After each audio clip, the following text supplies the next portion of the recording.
siglo XVII y siglo XVIII, ¿no? Es decir, sí. Pero sí, este libro es el resultado de mi tesis de doctorado. ¿Sí? ¿De qué años estamos hablando? ¿En que empezaste con esto de Fray Pedro y hasta...? Estoy hablando de los años 77, 78. ¿No? Yo llego a la misión en 73, empiezo a trabajar allá, ¿no? Y entonces yo ya empiezo a escribir sobre la historia de los indígenas, básicamente sobre los tzeltales y los que vivían en la selva, porque esa era la región donde nosotros trabajábamos, ¿no? Y entonces, sí, son los años 76, 77, 78, ¿no?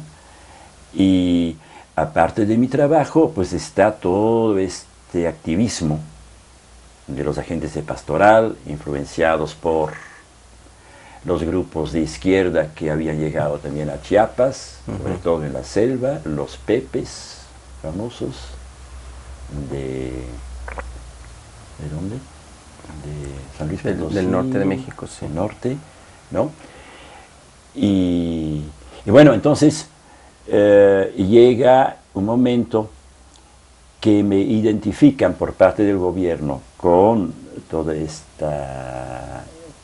estos activismos, y yo en un momento dado tengo serios problemas políticos por eso, ¿no?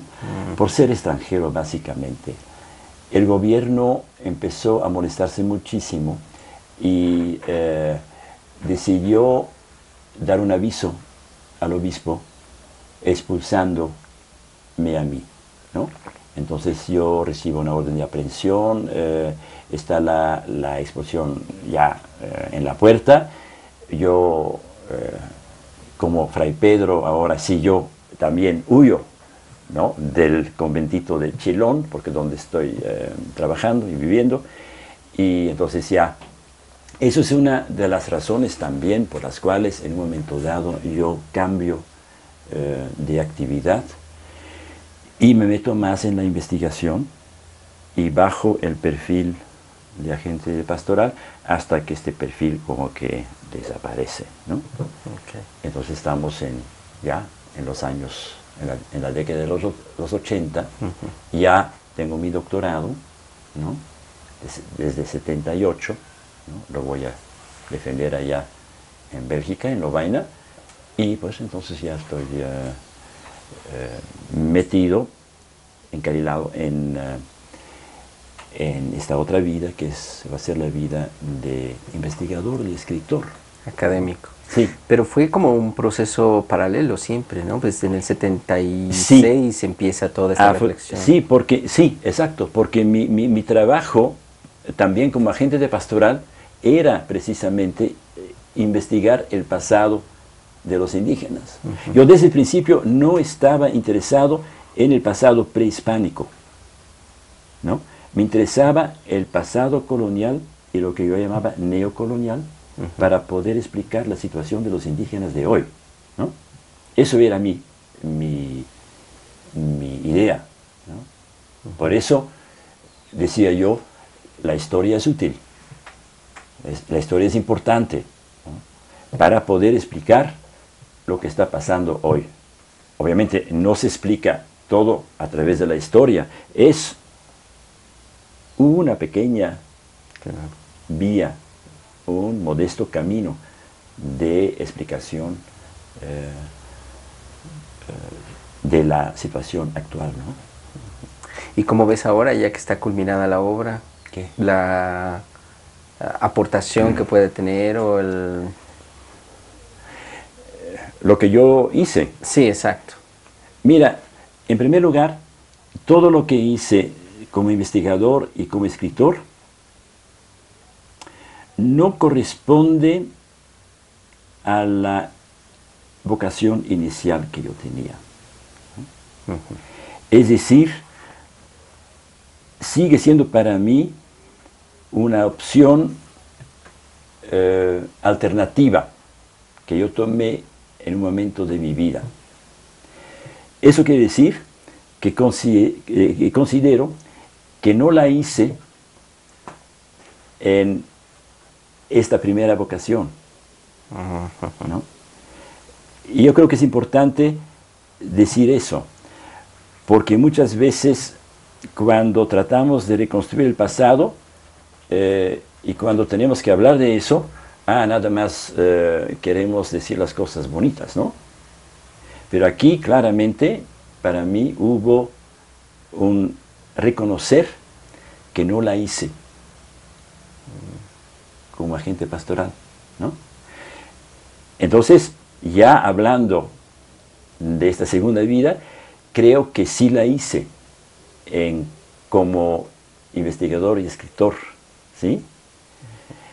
Y que a fin de cuentas, estas dos cosas sí están de alguna manera conectadas, porque yo, ya lo dije, empecé a hacer, o más bien a escribir historia, desde esta inspiración pastoral.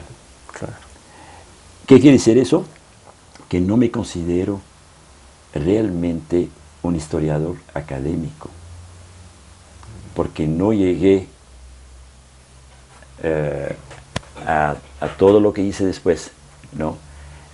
Por un afán de hacer carrera, ¿no? Académica en un centro de investigación o en una universidad, ¿no? Claro. Porque cuando yo vengo aquí desde Bélgica, precisamente yo estoy huyendo del ambiente académico de los colegios donde yo veía que nada más estábamos formando la élite, los hijos de las familias burguesas. Así eran los colegios de los jesuitas, ¿no? Y yo me preguntaba desde el principio, ¿realmente vale la pena, ¿no? Educar a jóvenes que después van a ser banqueros, políticos, médicos, en el mejor de los casos, ¿no? Pero realmente vamos a poder dar a estos jóvenes una inspiración y una convicción cristiana, donde realmente después van a tomar decisiones éticas, de responsabilidad cívica, etcétera, etcétera, porque yo veía muy poco eso, ¿no? Entonces había, ya desde el principio, cierto rechazo a todo eso. Y yo me acuerdo, cuando yo tengo mis problemas políticos, voy a trabajar un semestre en la Ibero, ¿no? 86 también. No, antes, 81, 82. Mis problemas son de esta fecha, ¿no? Y ya después de un semestre dije, no, ya estuvo suave, yo creo que no es mi ambiente, pues, ¿no? Okay. Entonces yo regreso a Chiapas cuando me invitan a ser investigador en lo que ahora es el Ecosur, pero en aquel entonces era el CIES, Centro de Investigaciones Ecológicas del Sureste. Allá empiezo como investigador, ¿no? Sí. En 82, 83, por ahí. Sí, yo soy todavía jesuita. Sí.